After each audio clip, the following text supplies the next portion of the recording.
안녕하세요 여러분, 현규쌤입니다. 자 여러분, 이번 시간은 드디어 서아시아 이슬람 마지막 시간입니다. 오늘은 이 서아시아 이슬람 세계의 근현대사를 공부해 볼 시간입니다.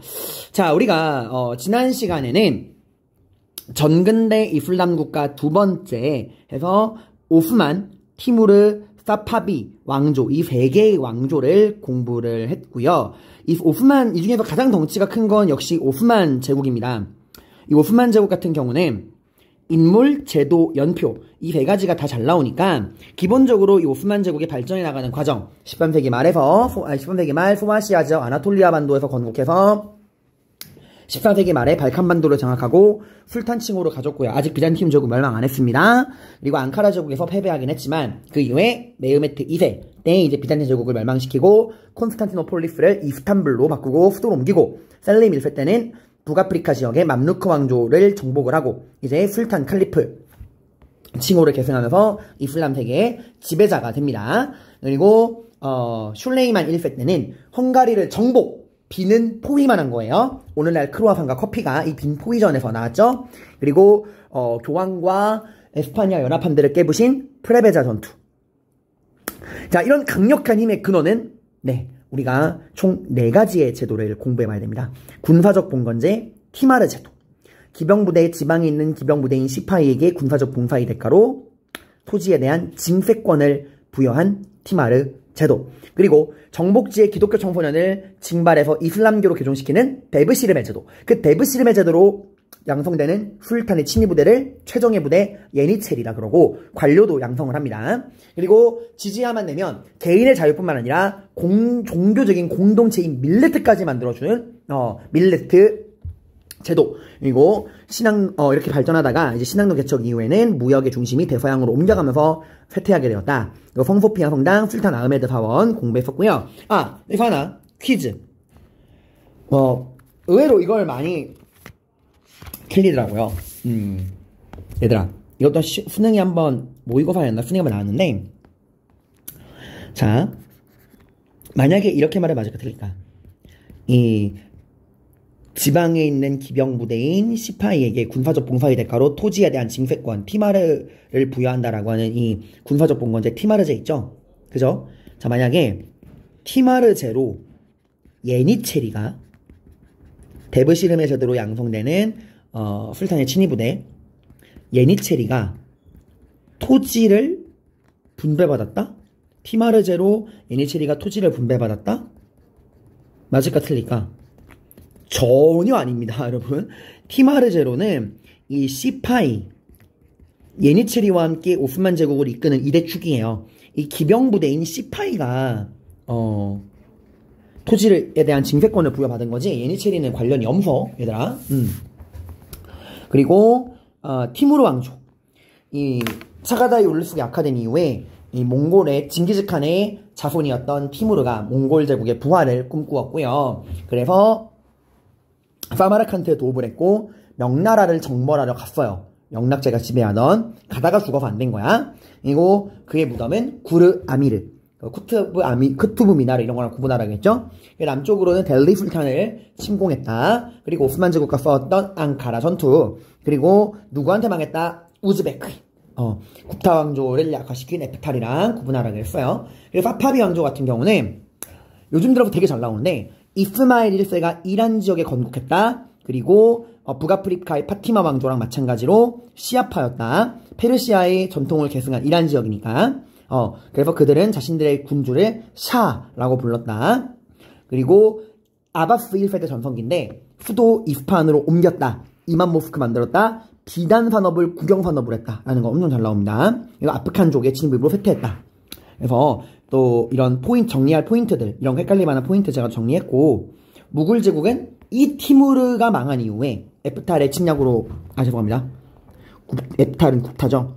우즈베크인의 침략으로 티무르 왕조가 망한 이후에 이 티무르의 후손 마부루가 오스만 제국과 사파비의 지원을 받아서 이제 중앙아시아에서 인도로 가서 이 델리 술탄을 무너뜨리고 만든 나라가 무굴 제국이에요. 내용도 기억해 두시고, 여기 유적지, 문화재 같은 것도 쌤이 여기 정리했으니까 보시면 됩니다. 자, 앞에서도 여러분 헷갈릴 만한 내용. 사실 이거 원래 그 시험 전주에 제가 정리해 드리려다가 그땐 그냥 온전히 작업시간 주고 이 강의에 여러분들에게 이런 어려운 것들 다 정리해주는 거 다 넣자 해서 강의가 좀 길어졌어요. 여러분들 욕하지 마시고 여러분. 사실 짧게 만들 수 있어요. 되게 딱 이런 거 설명 다 빼버리고 그냥 다다닥 하면 되는데 그러면 여러분이 좀 어려워하기도 하고 이런 중요한 포인트를 못 짚어드려서 여러분이 처음 배우는 거잖아요. 제가 차근차근 헷갈릴 만한 포인트 정리하는 과정에서 상대적으로 강의 시간이 좀 길어진 거니까 너무 노여워하지 마시고 저를 좀 너그럽게 봐주세요. 시련쌤이 오늘 몸이 좀 그런데 지금 열심히 진통제 먹고 강의를 찍고 있는 거예요. 계속 오전부터 계속 이것만 찍고 있네. 자 봅시다. 자 그럼 이제 우리 서아시아 세계의 근대화 운동을 보겠습니다.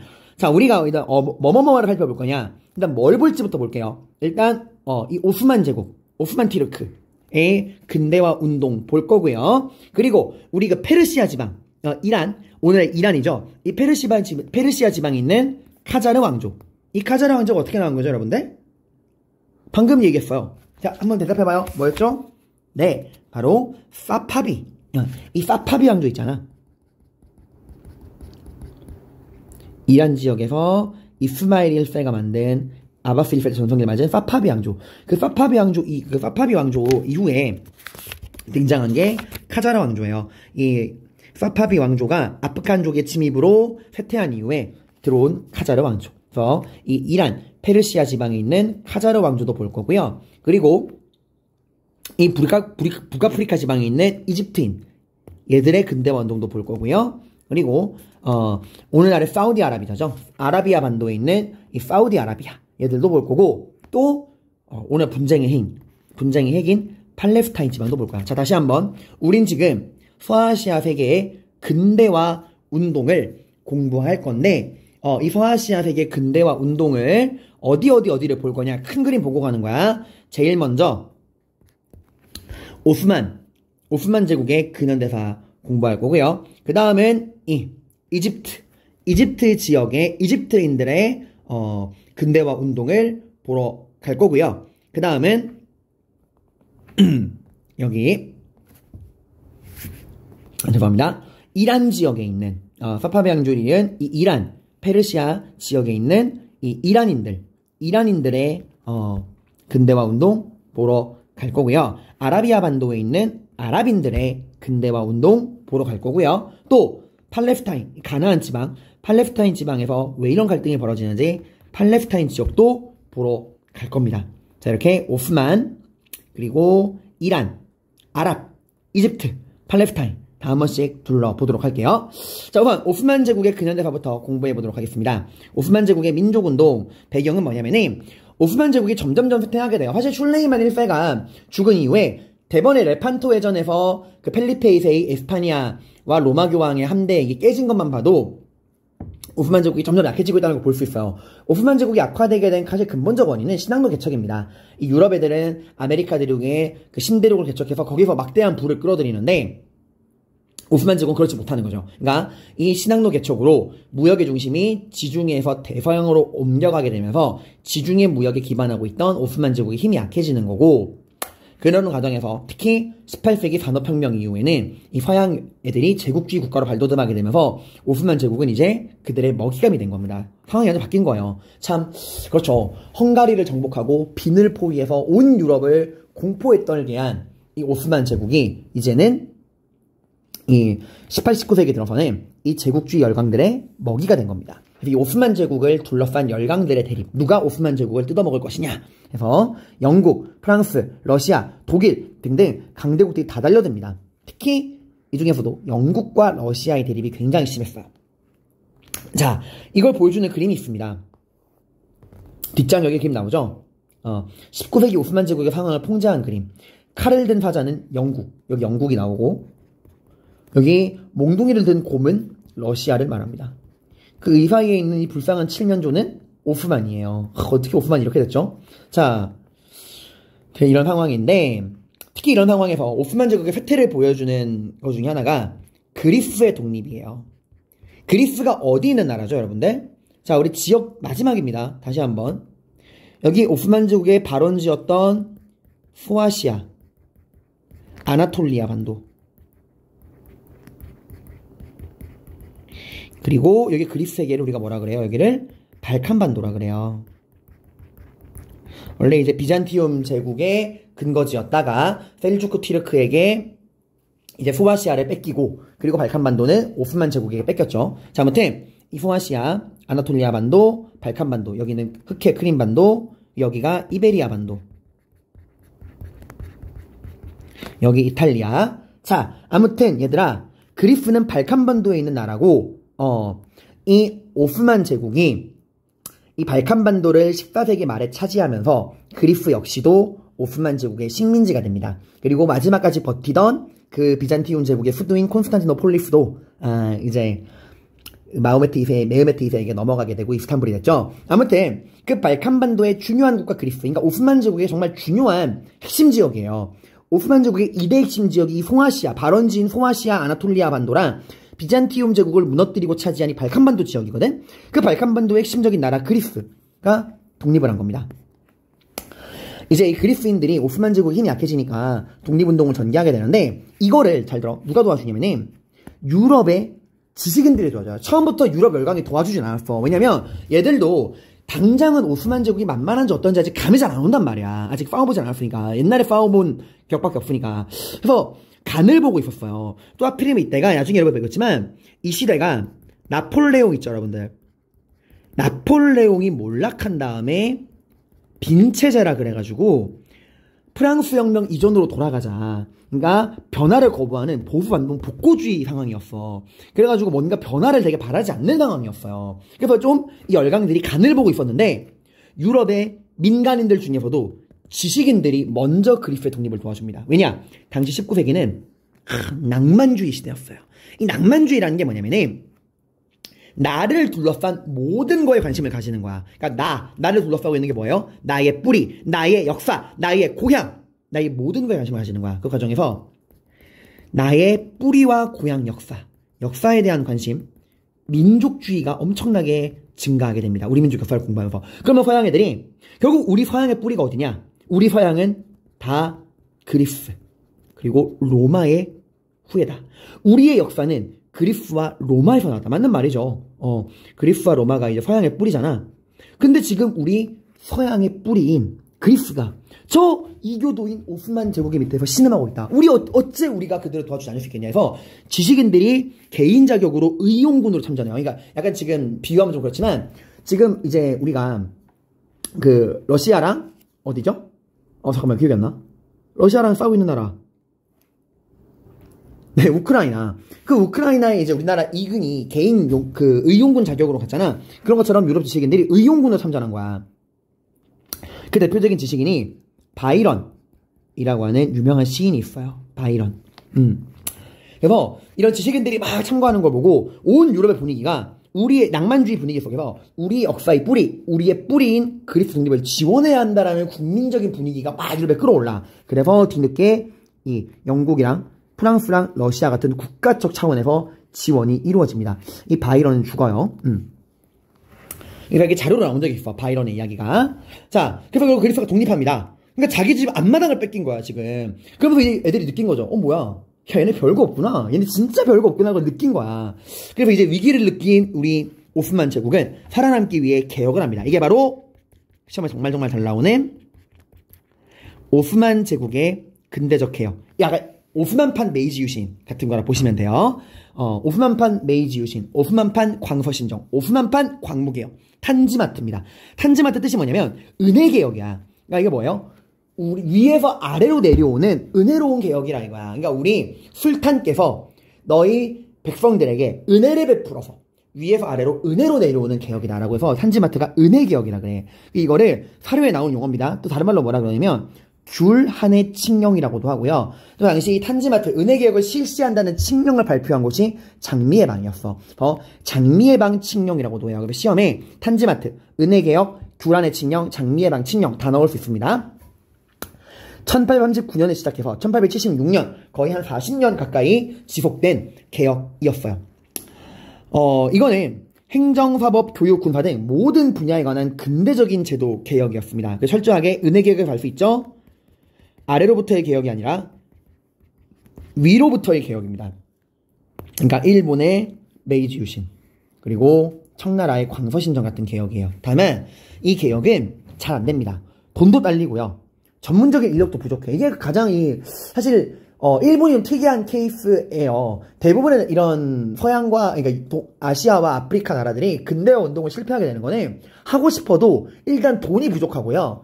전문적 인력이 없어. 근데 이게 일본은 이미 에도막부 때부터 상업이 발전을 했었고 또 그래서 일본도 그 메이주신 할 때 이와쿠라 사전단 보내잖아요. 자, 아무튼 그런 게 워낙 부족하기도 하고 기존의 기득권들이 반발합니다. 특히 누가? 예니체리가 엄청 반발해요. 맞죠? 원래 예니체리는 데브시름의 제도로 양성된 그 기독교 청소년들을 원래 크리스트교 청소년들을 징발해서 이슬람교도로 개종시켜서 만든 술탄의 친위부대잖아요. 데브시름의 제도로 나온. 원래는 세습도 안 돼, 결혼도 자식도 다 안 되는데 이게 시간이 지나면서 예니체리가 결혼, 자식 낳는 거 세습이 허용되면서 강력한 기득권 집단이 돼. 얘네가 엄청 반대를 많이 합니다. 거기다가 오스만 티르크가 발전하는 걸 당연히 서양 열강은 바라지 않아요. 요새의 간섭. 특히 러시아가 엄청 오스만 티르크를 괴롭힙니다. 개혁의 성과가 미흡해요. 왜냐면 러시아가 바로 위에 있어. 얘들아, 러시아는 알다시피 한국 근현대에서 생각해봐요. 땅은 대따 넓은데 문제가 뭐죠? 다 얼어붙은 땅이야. 뭐가 없어요? 부동항. 겨울에 얼지 않는 부동항이 없어. 그래가지고 이제 우리나라 조선이랑도 비밀 협약 맺으려고 그러니까 영국이 막 열받아가지고 거무도 점령하고 그랬잖아요. 러시아 입장에서는 여기 이 오스만 제국을 통해서 흑해와 지중해로 나가는 길을 뚫고 싶은 거야. 그 교두보가 될 수 있는 게 바로 이 크림반도입니다. 그러니까 얼어붙은 땅밖에 없는 러시아가 흑해와 지중해 같은 남쪽으로 진출하기 위해서 반드시 차지해야 되는 곳이 이 오스만 제국, 특히 이 흑해를 둘러싸고 있는 크림반도예요. 그래서 터진 전쟁이 바로 크림 전쟁입니다. 자, 크림 전쟁은 지금 여러분들 탄지마트가 진행되고 있는 와중이에요. 지금 나름 오스만 티르크는 이런 각종 악조건 속에서도 어떻게든 살아남아 보겠다고 이 탄지마트 하고 있어. 이 탄지마트 하는 도중에 크림 전쟁이 터진 겁니다. 이 크림반도, 흑해로 나아갈 수 있는 교두보인 크림반도를 두고서 러시아와 오스만 제국이 싸운 거야. 그러니까 지금 러시아가 흑해로 진출하려고 지금 크림반도, 흑해 진출의 교두보가 되는 크림반도로 밀고 내려온 거예요. 당연히 오스만 제국이 터집니다. 그냥 쳐맞아요. 이대로 가다가는 오스만 제국은 이 흑해로 진출할 수 있는 교두보인 크림반도를 온전히 러시아에게 넘길 위기에 처했어. 이때 놀랍게도 주의하세요. 영국, 프랑스, 그리고 사르데냐는 나중에 얘들아 너네가 이탈리아 통일 공부할 때 배울 건데 이게 이제 나중에 이탈리아가 원래 엄청 분열된 나라였거든. 이탈리아랑 독일이 가장 늦게 통일을 이룩합니다. 오늘날의 이탈리아랑 독일이 통일된 게 19세기 들어와서요. 되게 늦게 통일되거든. 하여튼 그 이탈리아 통일에 주도적 역할을 한 나라가 사르데냐라는 나라예요. 자, 아무튼 이 영국, 프랑스, 사르데냐가 누굴 도와줘? 오스만을 도와줍니다. 왜요? 영국이랑 프랑스는 그렇죠. 러시아가 힘이 커지는 걸 견제하기 위해서. 특히 러시아가 남쪽으로 내려오게 되면은 영국이랑 프랑스가 되게 위기를 느낀단 말이야. 영국이랑 프랑스가 러시아를 견제하려고 이교도인 오스만을 도와주는 거예요. 그럼 사르데냐는 당시 내가 말했지 이탈리아 통일을 위해서 프랑스의 지원이 필요했어. 그래서 통일을 위해서 그 프랑스의 지원을 얻기 위해 이 전쟁, 크림 전쟁에서 프랑스를 도와준 겁니다. 아무튼 이렇게 영국, 프랑스, 사르데냐의 지원을 받게 된 거야, 오스만이. 그래서 오스만이 오오오 하다가 이겨요. 그러니까 본인 힘으로 이긴 게 아니야. 승리 당한 거야. 영국, 프랑스, 사르데냐가 오스만을 도와서 러시아를 좁힌 겁니다, 그냥. 러시아가 그래서 져요. 그리고 이 러시아가 이 전쟁에서 지고서 엄청난 충격을 받아. 어쨌건 오스만은 이겼어요. 본인의 힘은 아니었지만 러시아는 집니다. 그래서 러시아가 패배의 충격. 우리가 덩치만 컸지 저 조그마한 영국, 프랑스한테 일단 압도적으로 깨져. 그러면서 우리가 덩치만 컸지 제대로 된 근대화가 안 돼 있구나. 그래서 근대화의 필요성을 엄청 느낍니다. 근대화, 산업화해야 된다는 거죠. 그럼 근대화와 산업화를 위해서는 뭐가 필요합니까? 노동력이 필요합니다. 그래서 근데 러시아는 그 당시에 굉장히 후진적이었어. 아직까지도 농노, 그 영주 밑에 노예처럼 묶여있는 농노들이 많았어요. 그래서 노동자들을 확보하기 위해 영주들 밑에 있는 농노를 해방시킵니다. 이 전쟁 이후에. 이게 바로 알렉산드로 2세 개혁이야. 나중에 러시아 공부할 때 되게 중요하게 나올 거야. 알렉산드로 2세. 러시아는 지금 칼을 갈고 있는 거예요. 자, 아무튼 크림 전쟁에서 영국, 프랑스, 파르데냐의 지원을 받은 오스만이 이기고 러시아는 패배하고 칼을 갈고 있다. 자, 그리고 어쨌건 이겼잖아. 그래서 이 여세를 몰아서 이 미드라드 파샤가 이 탄지마트 진행되고 있는 와중이야. 이때 미드라드 파샤라는 사람이 우리가 더 적극적인 개혁을 해야 한다 라고 하면서 헌법을 제정합니다. 되게 중요한 거예요. 이게 바로 미드라트 헌법이야. 이 사람이 헌법을 만들자고 했던 거는 지금 분위기가 나쁘지 않기도 하고 이때도 개혁에 속도를 내야 된다 라고 했던 것도 있어. 전쟁이 이겼으니까. 그리고 또 하나, 이 전쟁 자체가 알아요. 오스만이 자리에서 이긴 게 아니야. 그리고 영국이랑 프랑스가 파르데냐가 오스만이 입법을 도와줬겠니? 이 전쟁 이긴 다음에 또 오스만한테 이권을 댔다 뜯어가요. 우리 덕분에 너네 이기지 않았냐 이래가지고. 그래서 겉으로는 되게 전쟁 이기고 분위기는 좋지만 그 속은 썩어 들어가고 있단 말이야. 그래서 당시 이 미드라드 파샤가 지금 그나마 분위기가 좋을 때 이때 이 개혁을 제대로 마무리 못하면 우린 진짜 큰일 날 수도 있겠다 라는 걸 깨달아요. 그래서 봐봐, 영국이랑 프랑스가 러시아를 박살냈어. 근데 그 러시아도 못 이기던 게 당시 오스만이에요. 그러니까 영국이랑 프랑스한테 완전 상대도 안 된다는 얘기야. 그래서 헌법을 만듭니다. 이게 바로 미드라트 헌법이에요. 이 탄지마트의 마지막입니다. 이 미드라트 헌법의 내용은 더 이상 술탄의 전제군주제 안 된다. 왜 모든 권력을 술탄 혼자 쥐느냐? 이제 시대가 변했다. 이제 우리도 서양처럼 의회와 내각을 통해서 입헌군주제로 나아가게 되자. 입헌군주제로 향해 가자 라는 거야. 그러니까 우리나라로 치면 갑신정변이랑 독립협회 같은 거예요. 중국으로 치면은 캉유웨이 양치차오의 변법자강운동의 마무리 같은 거죠. 자위국, 의회 개설 이런 거야. 다만 이런 의회와 내각, 입헌군주제는 필연적으로 누구의 반발을 불러올 수밖에 없죠? 네, 술탄을 중심으로 한 이 보수파의 반발을 불러올 수밖에 없어. 왜? 권력을 잃을 거니까. 근데 지금은 뭐라 못해. 왜? 어쨌건 전쟁이 이기고 분위기가 이렇게 있으니까. 그래서 바로 이제 지켜보고 있는 거예요. 그런데 타이밍이 참 안 좋아. 크림 전쟁 패배 이후에 이빨을 갈던 칼을 갈던 러시아가 다시 한번 전쟁을 일으킵니다. 이게 바로 러시아 튀르크 전쟁이야. 러티 전쟁. 하필이면 타이밍이 딱 이 미드라트 파샤가 헌법을 발표하고 이 헌법에 의해 의회와 내각의 권한을 확대하고 술탄의 전제군주정이 아닌 입헌군주제로 이제 막 체제를 바꿔보려고 할 때 러시아가 쳐들어온 거예요. 그동안 칼을 갈던 러시아, 오스만은 그 러시아에게 패배합니다. 지금은 영국, 프랑스가 안 도와주나요? 이 러시아가 전쟁하기 전에 영국, 프랑스한테 일정 이상 영토를 넓히지 않겠다. 그러니까 이번만큼은 도와주지 말아라고 부탁도 했고, 당시 영국이랑 프랑스가 아프리카 쪽에 식민지를 확대하느라 정신이 없었어요. 애초에 오스만 입법을 도와준 게 아니잖아. 그래서 지원을 받지 못한 오스만은 처참하게 패배합니다. 그러니까 크림 전쟁에서는 영국, 프랑스, 사르데냐의 지원을 받아 승리했지만 지금 러시아 튀르크 전쟁, 줄임말로 러티 전쟁이라 그래요. 러티 전쟁에서는 패배했다. 이러니까 이제 기존의 이런 개혁에 불만을 갖고 있던, 특히 이 미드라드 파샤의 의회와 내각의 권한을 증가시키는 미드라드 헌법, 이 헌법의 제정에 관해서 불만을 가지고 있던 보수파들이 반격을 합니다. 봐라, 니들이 하자는 대로 개혁했더니 나라 꼬라지가 이게 뭐냐, 이 모든 패배는 너희 책임이다 라 그래서 미드라드 파샤가 추방됩니다. 보수파의 반격으로. 그리고 술탄을 중심으로 한 이 전제군주정이 부활해요. 그리고 미드라트 헌법 중단되고 탄지마트 은혜개혁도 중단됩니다. 자, 이런 상황에서 이대로 오스만은 무너지느냐? 한 번 더 오스만을 살리는 움직임이 나옵니다. 이게 바로 이 탄지마트 그리고 이 미드라트 파샤, 이거랑 함께 또 하나의 중요한 움직임, 바로 청년 튀르크당. 청년 튀르크당의 입헌혁명이다라는 거예요. 청년 튀르크당은 말 그대로 이 투르크의 청년 장교들이 중심이 된 거야. 얘들이 이제 혁명을 한 거야. 근데 앞에 뭐가 붙어요? 입헌. 이건 뭐냐면은 미드하드 파샤가 만들려고 했던 이 헌법, 의회와 내각의 권한을 증가시켜서 술탄의 전제군주제를 견제하고 입헌군주제를 추구했던 이 미드하드 파샤의 헌법, 이 미드하트 헌법을 부활시켜야 한다. 이것만이 갈 길이다. 그래서 이 무장한 젊은 청년 장교들이 중심이 된 청년 튀르크당이 헌법의 부활을 내세우고 일으킨 혁명이 청년 튀르크당의 입헌혁명입니다.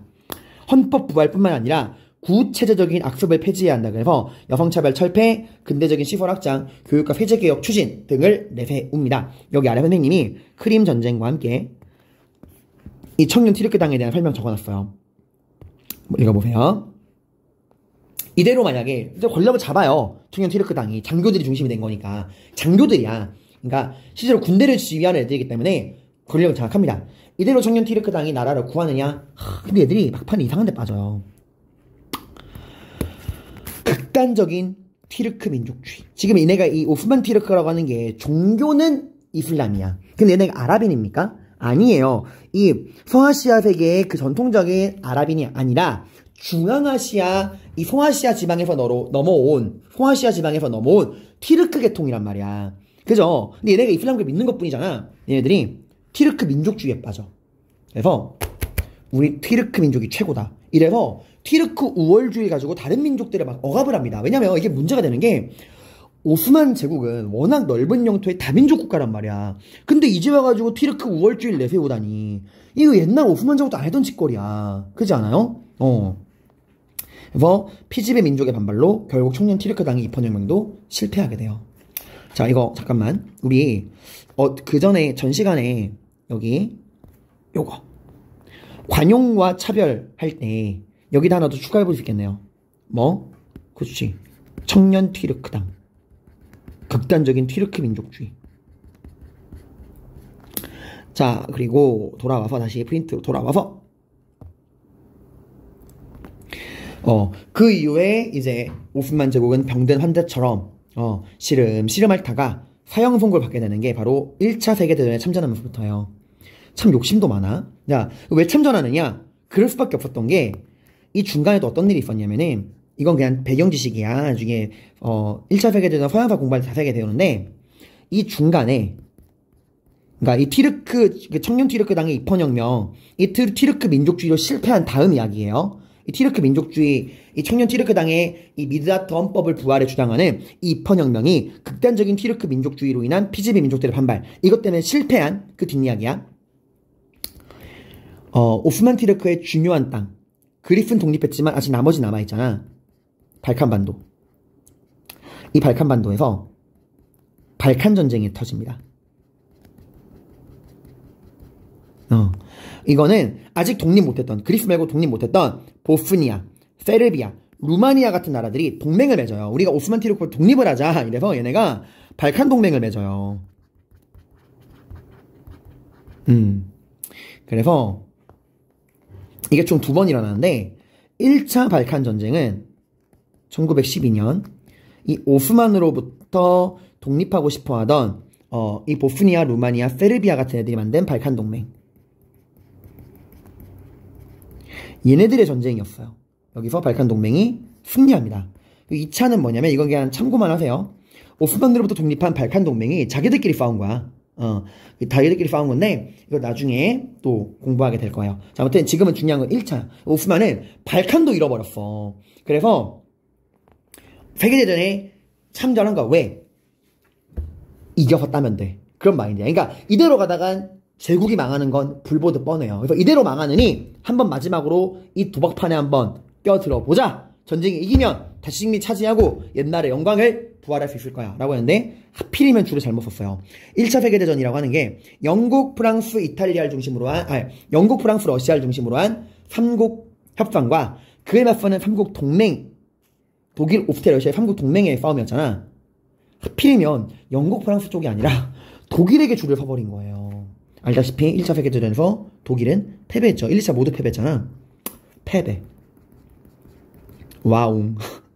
그래서 전쟁 끝나고 알죠? 1차 세계대전 이후에 민족 자결주의. 전 세계 모든 민족은 자기 운명을 스스로 결정할 수 있다. 하지만 그 실상은 승전국이 패전국 식민지를 뺏기 위한 거였잖아. 완전 이 승전국들이 패전국을 난부지시켰잖아. 이 전쟁에 이긴 영국, 프랑스가 오스만 제국을 가만 놔두겠습니까? 갈갈이 찢어버립니다. 그래서 오스만 제국이 1차 세계대전 이후에 멸망해요. 그리고 멸망하고 혼란에 빠지게 되는데 이때 이 튀르크족을 구한 남자가 등장을 합니다. 오늘날 터키 사람들이 나라의 아버지, 국부로 모시는 사람 무스타파 케말이야.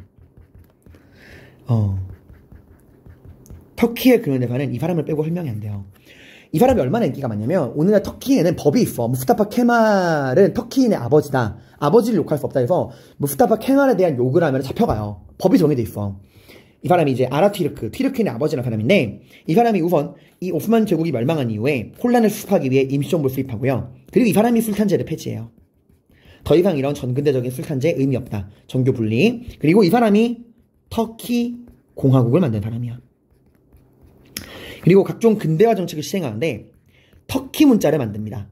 원래 이 튀르크인들은 이슬람교로 개종을 하면서 이슬람의 아랍 문자를 썼어요. 근데 이 튀르크인들 중에서 아랍 문자를 읽고 쓸 줄 아는 사람이 10%가 안 됐대. 문맹이 90%인 거야. 그래서 이 로마자, 알기 쉬운 로마자 표기법을 사용해서 모든 터키인들이 쉽게 쓸 수 있는 터키 문자를 만듭니다. 이게 무스타파 케말의 문자 기억 나오죠? 그 여성의 지위 향상, 근대적 교육제도, 일부 다처제 금지 등으로 오늘날 터키를 원형을 만든 사람이 무스타파 케말입니다. 이렇게 해서 우리가 오스만 제국의 근현대사 끝! 자, 그 다음에 이집트를 가보겠습니다. 우리 오스만 제국 봤어요. 이집트 가볼게요. 자, 이집트인들은 또 어떤 식의 그런 근대화 모습이 있었는가 볼게요. 오스만 제국 봤고 이제 이집트 가보겠습니다. 이집트 하면은 우리가 두 사람을 기억해야 됩니다. 하나는 무함마드 알리, 하나는 아라비 파샤예요. 자, 이 무함마드 알리는 원래 이집트가 알죠? 맘루크 왕조가 펠리밀스에게 정복당하면서 원래 이 북아프리카, 이 이집트 지역도 오스만 제국의 식민지였어. 그래서 그 오스만 제국이 이집트에 임명한 태수, 그러니까 오스만 제국이 이집트에 임명한 지방관, 이 무함마드 알리였어. 근데 이 사람이 독립을 꿈꿉니다. 이 오스만 제국이 힘이 약해지는 걸 보고 마침 그리스 독립전쟁이 터졌죠. 그죠? 이때 비록 그리스가 독립하긴 했지만 이 무함마드 알리는 이집트의 총독으로서 오스만 제국을 적극적으로 지원해줍니다. 그리고 오스만 제국에 조건을 걸어요. 제가 당신네들을 도와줄 거니까 전쟁이 끝나고 나면은 우리 이집트를 자치권, 내가 다스릴 수 있는 자치권을 주십시오라고 이야기해요. 근데 오스만 제국 앞뒤 제일 상황이 아니야. 왜냐면 이 그리스 독립전쟁은 낭만주의로 인해서 지식인들이 참여하고 나중엔 영국, 프랑스, 러시아가 그리스를 도와줬잖아요. 그 와중에서 이제 이집트가 적극적으로 나서겠다 그러니까 오스만이 오케이 해서 전쟁은 비록 오스만의 패배로 끝났지만 약속은 지켜야죠. 자치권을 획득합니다. 지금 오스만이 이것까지 어떻게 할 수가 없어. 그래서 결국에 약속한 대로 무함마드 알리는 오스만 제국으로부터 자치권을 획득합니다. 독립전쟁에서 오스만 제국을 지원해서요. 자, 그 다음에 등장하는 게 아라비 파샤라는 사람이야. 아라비 파샤는 이제 반영운동을 주도합니다. 자, 오스만 제국으로부터 무함마드 알리가 자치권을 획득한 다음에 이집트가 이제 자유를 얻은 것 같지만 아닙니다. 이 이집트를 노리던 세력이 있습니다. 바로 영국과 프랑스예요. 근데 왜 영국과 프랑스가 이집트를 노리고 있는데 그럼 반영 반푸 운동을 해야지 왜 반영 운동이냐? 배경을 설명드릴게요. 여러분 수에즈 운하라고 아시죠? 오늘 이집트에 있는 가장 대표적인 운하입니다. 수에즈 운하가 정말 대단한 운하인 게 수에즈 운하가 이거예요. 이 지중해에서 이 홍해를 바로 갈 수 있는 이걸 뚫어놓은 게 수에즈 운하예요. 그래서 이거 아니었으면 아프리카를 뺑 돌아가야 돼. 아프리카 뺑 돌아가야 되는데 이것 덕분에 엄청나게 빠른 속도로 아시아로 갈 수가 있게 되는 거야. 이 수에즈 운하 어마어마한 대공사입니다. 땅을 다 뚫어야 돼요. 이 땅을 다 뚫어가지고 배가 지나갈 수 있는 운하를 만드는 거야. 당연히 전근대 시대는 꿈도 못 꿨고요. 이 근현대 시대에 와서 이 물류 유통을 위해 지중해랑 홍해 사이를 뚫어버리는 수에즈 운하가 건설되는데 당연히 어마어마한 돈과 기술력이 필요하단 말이야. 이거 이집트가 감당할 수 없어요. 그래서 이 10년간 지속된 수에즈 운하 건설할 때 필요한 이 돈이랑 이런 것들을 누가 도와주었냐? 프랑스. 프랑스가 착하다는 게 아닙니다. 당연히 공짜가 아니죠. 프랑스는 이 수에즈 운하를 건설하는 과정에서 여기에 이제 이권을 얻어서 자기들이 이집트에다가 영향력을 행사하고 이집트를 지배할 속셈이었습니다. 어쨌건 프랑스의 지원으로 수에즈 운하가 건설이 되는데 이때 이제 프랑스 황제가 나폴레옹 3세야. 우리가 알고 있는 그 나폴레옹의 조카입니다. 조카. 프랑스 혁명 이후에 나폴레옹 몰락하고 다시 나중에 프랑스에 또 황제의 제정이 들어오거든요. 참고로 이 크림 전쟁 때 어딨어? 크림 전쟁 때 오스만 러시아를 견제하기 위해 오스만을 도와준 것도 나폴레옹 3세예요. 그리고 이 사람이 되게 단뛰는 데가 없어. 우리나라가 흥선대원군 때 프랑스랑 싸운 병인양요 있죠? 그때도 프랑스 황제 나폴레옹 3세였어요. 자, 아무튼 근데 이런 프랑스의 움직임을 눈에 불을 켜고 보는 나라가 있습니다. 바로 영국이었어요. 이 새끼들 봐라. 야, 손때 이집트는 우리 영국에 침발라놓은 땅이야. 너네 지금 뭔데 수에즈 운하 건설하고 니네가 이집트 껄껄하려 그래? 라고 이야기를 합니다. 나폴레옹 3세 안 뺍니다. 야, 뭐 어쩌라고. 내가 할 거야. 어쨌든 수에즈 운하는 우리 프랑스가 돈을 댔고 기술도 댔고 우리의 그게 있어 라고 딱 하는 건데 하필이면 이들이 이제 두 나라가 충돌할 뻔했는데 수에즈 운하가 완공되고 2년 뒤에 참고만 하세요. 프랑스랑 오늘날의 독일의 원형이 되는 프로이센이 전쟁이 터져. 이게 이제 아까 내가 19세기에 되게 늦게 통일됐다고 했잖아요. 그때 이제 전쟁이 난 건데 독일 통일 전쟁이야. 프로이센이 독일을 통일한 전쟁인데 이때 이제 프랑스가 집니다. 이때 이제 프로이센이 승리하게 될 때 철혈 제상 비스마르크가 승리를 거두게 돼요. 이걸로 인해서 나폴레옹 3세가 패위돼. 쫓겨나요. 전쟁에 져가지고 이제 분노한 프랑스 국민들한테. 그래가지고 프랑스가 도저히 여기에 신경 쓸 상황이 안 돼. 그래가지고 수에즈 운하에 본인들이 갖고 있던 권리를 주식으로 매각을 합니다. 이걸 다 사들인 게 영국이에요. 그래서 영국이 이 수에즈 운하의 관리권을 가져가게 됩니다. 그래서 건설할 때 프랑스가 노력을 했는데 결국 관리권을 영국이 가져온 거야. 그러니까 다른 나라들은 주식 못 샀어요. 영국이 무서워서. 그래가지고 영국이 봐봐. 애초에 이집트는 이 수에즈 운하를 프랑스의 지원으로 건설할 때부터 막대한 빚을 지고 있었어요. 프랑스한테. 근데 그 모든 프랑스의 권한을 영국이 다 물려받았잖아. 프랑스가 정신없음을 타서. 그러니까 결국에는 지금 이집트는 수에즈 운하를 건설하는데 어마어마한 돈과 인력을 쏟아부었는데 정작 수에즈 운하가 완성되니까 그 모든 수에즈 운하의 소유권 관리권은 영국이 가져간 거야. 주식의 대부분을 영국이 갖고 있었어요. 이걸 수에즈 운하 건설 자금을 마련하기 위해 주식을 발행했거든. 그래서 정작 이집트는 돈만 쓰고 사람만 쓰고 이 중요한 수에즈 운하는 영국에 돼버린 거야. 경제적으로 완전히 종속됐어요. 자기 나라 땅에 지나는 운하인데 이집트인들은 쓰지도 못하고 영국이 자기 식민지 관리할 때 특히 영국이 이 수에즈 운하를 왜 탐냈냐? 이걸 통해 어디로 갈 수 있죠? 인도. 영국에서 인도를 금방 가는 거야. 인도. 영국이 엄청 사랑한 수에즈 운하예요. 그래서 영국은 인도를 위해서라도 이 수에즈 운하를 차지했던 거야. 아무튼 이렇게 되니까 반영운동이 나온 거야. 야, 니네 뭔데? 다 꺼져. 이집트인을 위한 이집트를 건설하겠다. 다 꺼져라! 라고 이제 아라비 페샤가 반영운동을 벌이게 됩니다. 그러면서 나라를 바꿔야 한다. 입헌제 요구 혁명. 이제 우리나라도 헌법을 만들어서 입헌군주제를 통해서 나라를 개혁해서 영국으로부터 우리가 독립해야 한다. 그리고 이 수에즈 운하를 되찾아야 한다. 우리 것이다. 라고 했지만 성공할 리가 없죠. 수에즈 운하를 포기하라는 건 영국에게 인도를 포기하라는 거야. 영국의 가장 중요한 식민지인데. 그래서 실패하고 이집트는 영국의 식민지가 되어버립니다. 그러다가 1차 세계대전 이후에 독립은 해요. 근데 수에즈 운하의 관리권만큼은 영국이 넘겨주지 않아요. 수에즈 운하의 관리권을 영국이 보호한 상태에서 독립을 인정합니다. 22년에. 그럼 이 수에즈 운하가 언제 이집트게 되냐? 현대로 넘어와서 2차 중동전쟁이라고 터져요. 이때 이제 이집트에 나세르라는 사람이 있는데 그러면 그냥 참고만 하세요. 이때 이집트의 나세르라는 사람이 수에즈 운하의 국유화를 선언합니다. 영국이 갖고 있던 이 수에즈 운하 이제 우리 거나 라고 국유화를 선언하게 되고 여기서 이제 영국이 열받죠. 그래서 영국이 프랑스랑 당시 중동 지방에서 이집트랑 사이가 안 좋던 이스라엘을 끌어들여요. 그래서 이집트랑 맞짱을 떠. 당연히 이집트가 개박살이 납니다. 근데 이때 누가 나서냐?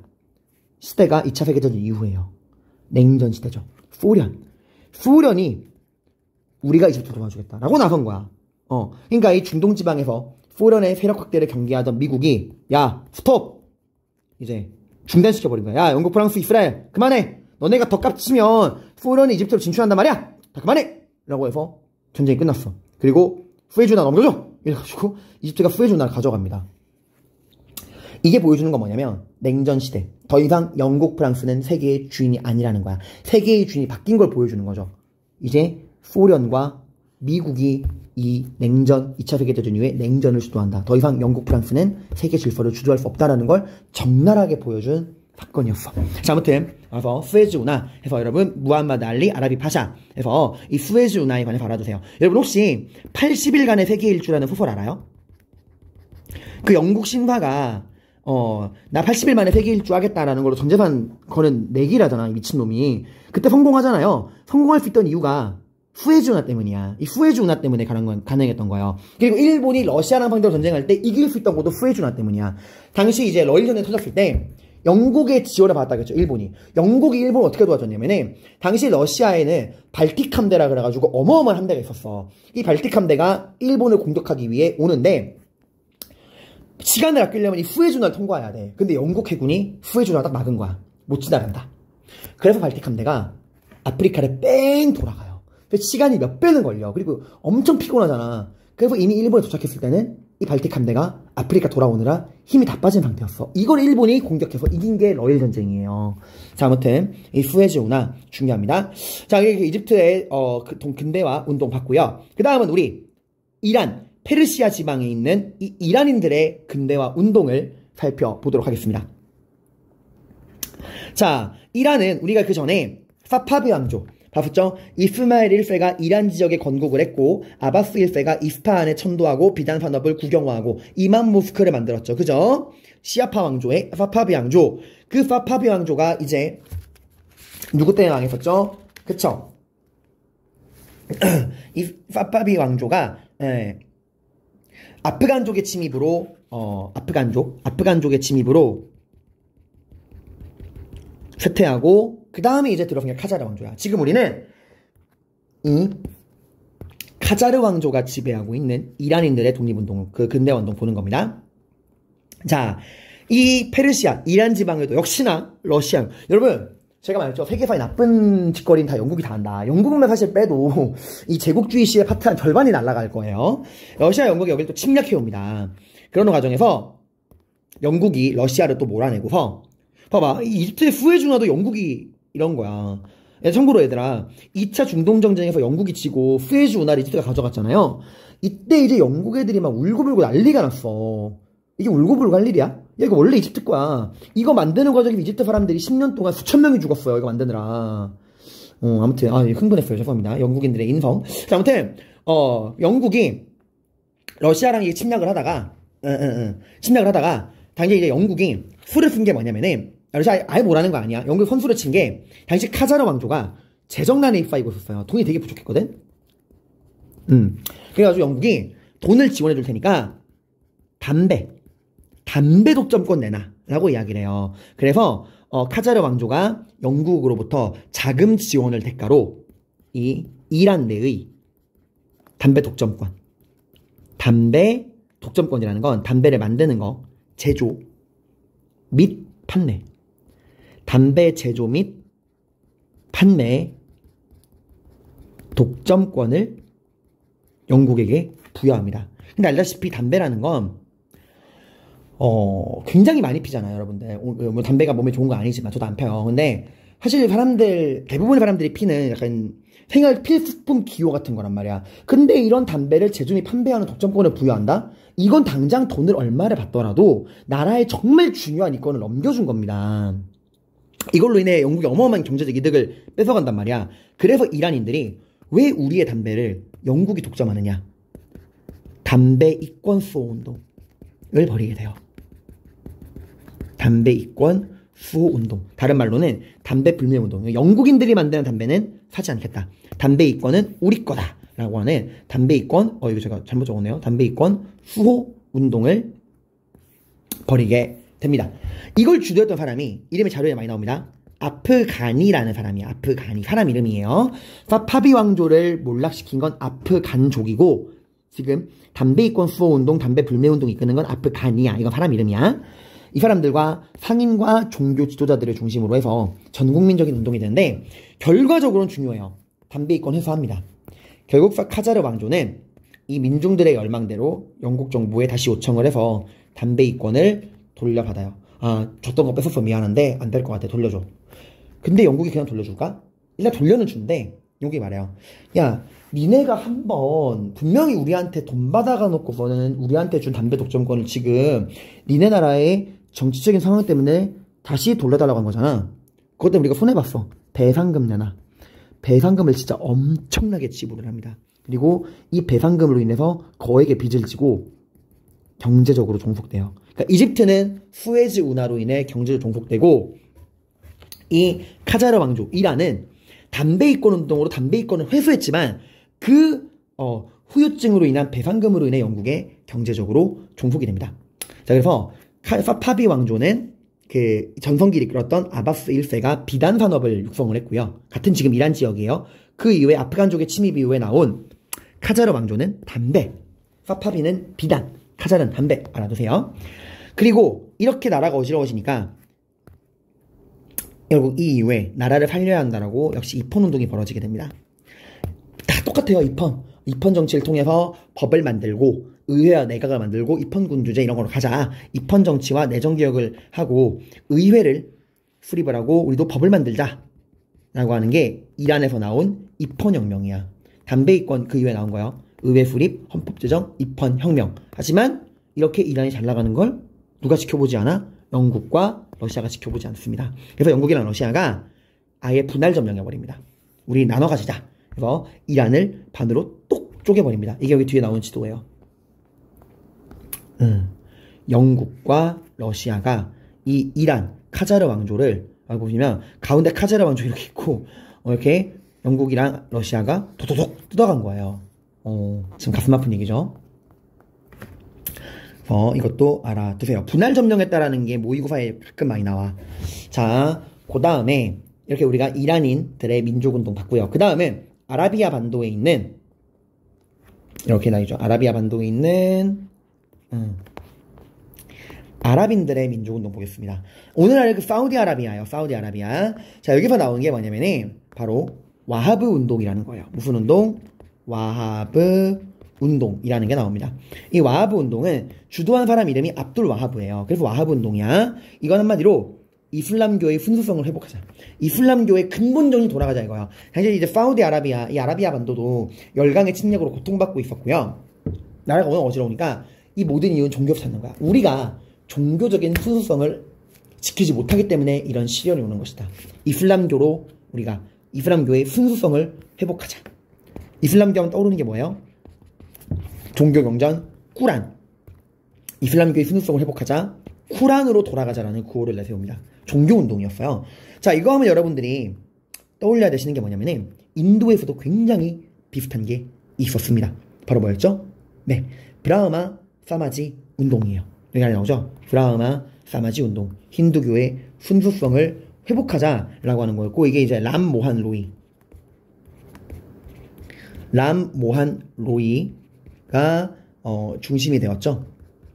힌두교의 순수성을 회복하자. 원래 종교운동으로 시작해서 과부들을 불에 태우는 사티 이런 것들 금지하자라고 했는데 이 종교운동에서 나중에는 사회운동으로 넘어가게 돼요. 그러니까 죄송합니다. 다시 브라흐마 사마지 운동은 람모한 로이가 중심이 되어서 한 힌두교의 순수성을 회복하자라는 종교운동이었다가 이게 사회운동으로 발전하면서 나왔던 게 사회적인 악습인 시타 이런 것도 과부 불태우는 거 그리고 카스트제도 반대 이런 걸로 간 거예요. 사회운동으로 시타 카스트제. 브라흐마 사마지 운동은 힌두교의 순수성 회복 그리고 와하브 운동은 이슬람교의 순수성 회복입니다. 자, 그리고 이 와하브 운동의 결과 사람들이 이 사우디아라비아 쪽 사람들이 와하브 왕국을 건설하게 돼요. 다만 이거는 그 당시만 해도 이 아라비아 반도가 아직 이슬람의 영향권이 있어서 오스만의 영향권이 있어서 오스만 제국에 의해 이 짧은 시간 이 와하브 운동의 결과 나왔던 와하브 왕국은 짧은 시간 존재하고 오스만 제국에게 멸망하지만 이 와하브 운동은 실패한 게 아닙니다.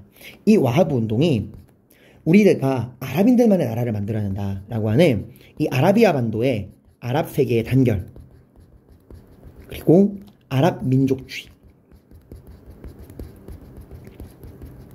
이 아랍 민족주의의 이 둘의 이 아랍 세계 단결과 아랍 민족주의의 기반이 됩니다. 그래서 얘들이 이때 형성된 그 민족들 간의 끈끈한 단결, 이 민족주의 이념이 남아서 1차 대전 후에 우리가 알고 있는 사우디 아라비아 왕국으로 부활하게 된 거예요. 여러분, 자, 이 와하브 운동이 오늘날 그 사우디 아라비아의 기반, 아랍 민족주의의 기반이라는 증거가 뭐냐면 이거 지도로 나옵니다. 봐봐요.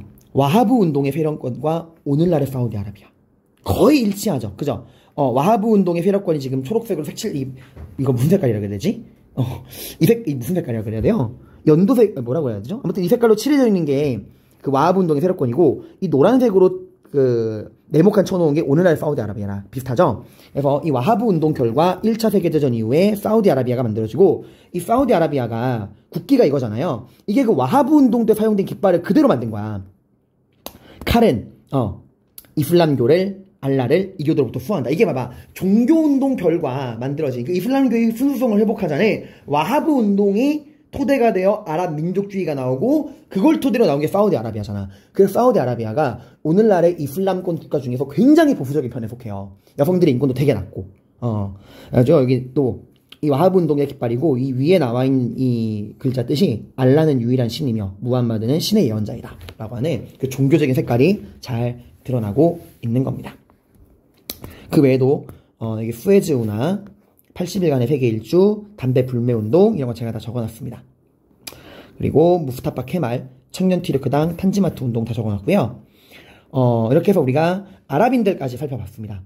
자, 그럼 마지막 남은 건 뭐냐? 여기 오늘날의 뜨거운 감자, 진짜 팔레스타인, 이 가나안 지역입니다. 여기서 왜 이렇게 많이 이스라엘과 아랍인들은 싸울까요? 영국이 뿌려놓은 씨앗이요. 또 영국이에요, 여러분들. 자, 이게 무슨 말이냐? 자, 시간은 거슬러 올라가서 1차 세계대전으로 가봅시다. 1914년부터 1918년까지 진행된 1차 세계대전. 영국을 중심으로 한, 이 삼국 협상. 영프러.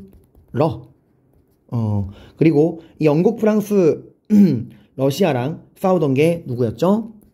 네, 삼국 동맹이었죠. 삼국 동맹. 이때 이제 독일, 오스트리아, 이탈리아였죠. 전쟁이 시작하고 나서 이탈리아는 금방 동맹을 배신하고 협상으로 오고, 러시아는 혁명 때문에 이탈하게 됩니다. 그리고 이 삼국 동맹을 또 도와줬던 게 오스만 제국이었죠.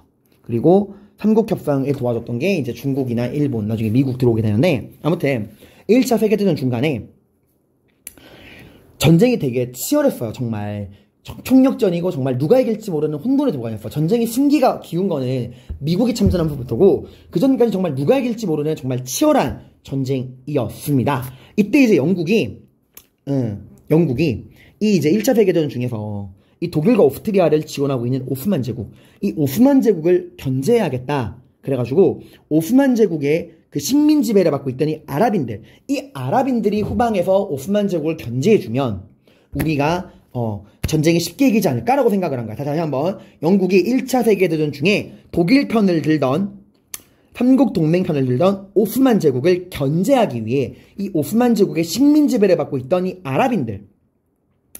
아랍인들이 후방에서 반란을 일으켜서 이 오스만 제국을 공격해주면 전쟁이 쉽게 이기지 않을까라고 생각을 했던 거야. 그래서 당시 영국의 고등 판무관이었던 맥마흔이라는 사람이 이제 이 아랍인들과 접촉을 한 거야. 오스만 제국의 식민지를 받고 있던 아랍인들한테 비밀 협상을 시도한 거야. 너희들이 우리를 도와서 오스만 제국에게 반란을 일으키면, 전쟁 끝나고 우리가 이기면 너희들을 독립시켜서, 오스만 제국으로부터 독립시켜서 이 팔레스타인 지방에 너희 아랍인들만의 오스만 제국의 지배를 받는 게 아니라 너희 아랍인들만의 나라를 만들어줄게 라고 이야기를 한 거예요. 그래서 이 말을 믿고 당시 이 팔레스타인 지방에 살고 있던 아랍인들이 그들의 미래를 위해서 정말 목숨 걸고 오스만 제국을 상대로 반란을 일으켜서 피를 흘리고 싸웁니다. 영국의 약속만을 믿고요. 근데 영국은 이걸로 부족했나봐. 당시에 우리 이스라엘 사람들, 유대인들. 분명히 유대인은 그 원래 그러니까 이스라엘 왕국에 있다가 솔로몬이 죽은 다음에 북이스라엘 남유다로 분리됐다가 북이스라엘은 아시리아에 이게. 그 남유다가 신바빌로니아에게 망했지만 그 나중에 아케메네스 왕조 페르시아의 건국자인 키루스 2세가 그 유대인들에게 종교적 자유를 줬잖아요. 남유다 해방된 거 아니에요? 그 해방된 이후에 로마한테 완전히 망했어요. 그 이후에. 그리고 전 세계를 떠돌았어. 그때부터 지금 떠돌고 있는 거야. 나라가 없어요. 근데 유대인들은 돈이 많아. 얘들이 나라가 없잖아. 유럽 각지를 떠돌면서 엄청나게 유대인들이 고난과 박해를 받아요. 왜냐면 유대인들은 기독교도가 아니야. 유대교잖아. 유대인들이 누굴 죽였죠? 이 기독교의 신의 아들 예수를 십자가에 못 박은 게 유대인이란 말이야. 그래서 이 유대인들이 로마에게 나라를 잃고 유럽 각지를 떠돌 때 유럽인들이 유대인을 엄청 괴롭혀요. 저 새끼들이 예수님을 죽였다 이래가지고. 그래서 유대인들은 농업, 상업에 종사하지 못합니다. 그래서 유대인들은 뭐밖에 할 수 없냐? 유대인들은 말했죠. 농업, 상업 같은 생산활동에 종사할 수가 없어. 유대인들은 금융업, 그러니까 사채밖에 할 게 없는 거야. 그 유대인들은 나라도 없죠. 떠돌이 생활하죠. 믿을 거라고는 돈밖에 없어.